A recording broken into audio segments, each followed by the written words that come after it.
قالوا لك هذا واحد الزقران وما منه جوج، ما قدرش يعطي البول ديالو حتى الارض. واحد المره كانوا شي فضوليين وسولوه، قالوا له علاش عمرنا شمينا فيك ريحه بارفان؟ وساكت يحك في راسو، ما علما أنها عنده الفلوس.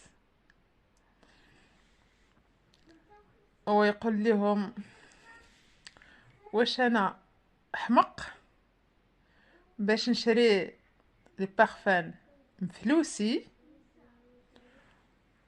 ونعطيها ونديرها للناس يشموها فيا فابور، يشموها بارده. ايوا شوفوا شنو هو الحل.